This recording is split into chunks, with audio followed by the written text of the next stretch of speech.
Lucky today to have Richie Lovett from FCS to come up and help us explain about the fins that we're going to put in all the different and new models that we've got here. But thanks for coming, Rich. Thanks for having me, mate. No worries. It's just to true into your brain of how much you know about fins and what I know about surfboards. I just want to make sure that the testing I've done over the last 3 to 4 months, I mean, I've been testing all my life, but the last 3 or 4 months where you've given me all these fins to go and surf the waves we've been having, go into the wave pools, I've really learned a lot. And I just want you to help me break it down, what my decisions are, and see if I'm right or wrong, or help us understand what we're doing. Yeah, for sure.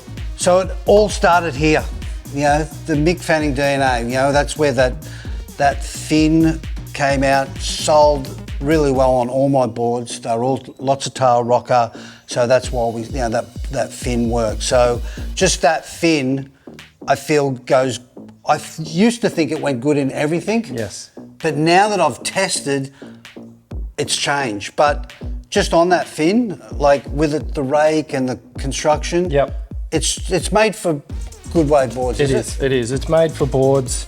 Primarily with a lot of tail lift, a lot of tail rocker, boards that are rocket out, which is Queensland, high performance type waves when the points are on, and really anywhere in the world. And when you think about the top echelon of surfers on the tour, they're riding boards with a lot of rocker in them. So that's why you see this fin being used by a lot of the top pros. And if you just want to break it down, the theory behind sort of fin rake and fin templates, they're all connected. And really the 101 is an upright fin is going to turn in a really tight radius and quite easily. A fin with a lot of rake, like the MF, it's going to elongate your turn and extend that turning path. And it's better for sort of longer open face waves, whereas... So more drive? So more drive and more sort of forward push and acceleration. But the downside is you lose that ability to break free of the turn and turn in a tighter arc, basically. So it's about making sure the right fin is paired with the right board for the right surfer. And that's the whole thing. And that's where you're going to unlock all the design intention that you put into these boards. You're going to unlock it with pairing it with the right fin. Okay, so we have the MF DNA. We got the other Mick Fanning board, the Utopia, which is a little bit for his smaller waves, which he still rides that same fin.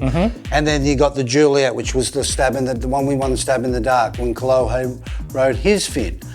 So is that fin in the same family? The Kolohe fin is actually in the Accelerator family. So the way that we work out we base or categorize our whole FCS range is we've got 4 fin families. We have the Reactor, which is right down at the more pivoty, upright end of the scale. Then we have the Performer template, which is this one. It's basically our all-rounder. It's kind of the one fin to rule them all. You can put that in a lot of boards, surf it in a lot of different conditions. It's going to suit a lot of surfing styles. We can dive into that a bit later on. Then we've got the Accelerator family. So that's the Accelerator fin there.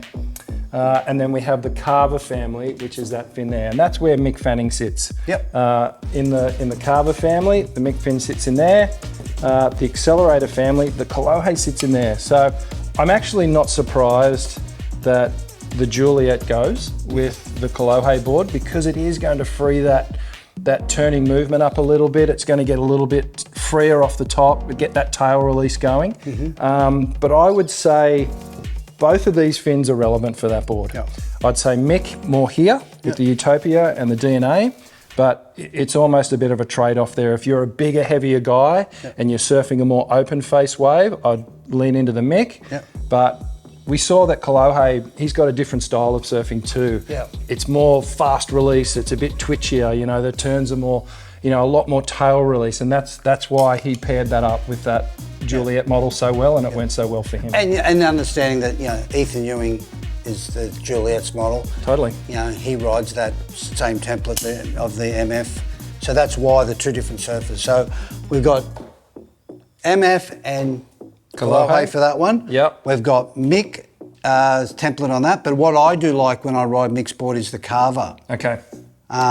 So I feel like it bends a little bit more. I'm not as strong as Mick.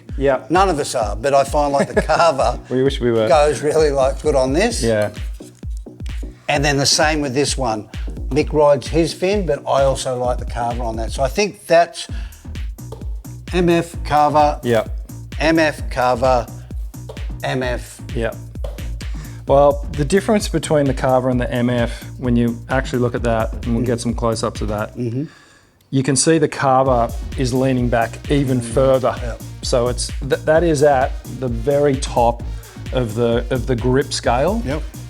When we look at the carver family, and within each family, there's a grip and slide scale, so that we can categorise all the different fins in the carver family. That's right at the top end. So that is the grippiest fin that we have in the carver family. And that's probably why you're liking it, because Is it flexible?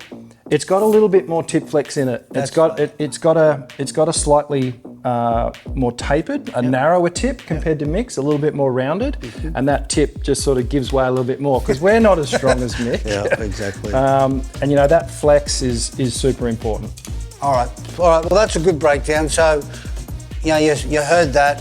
What I felt, what Mick feels, is what Rich has just confirmed to us, that those three boards have those fins. So that's the high performance range for DHD. Yeah, thank you, Rich. Fin choices are done for those. Yeah. All right, let's go to the next one. Okay, cool.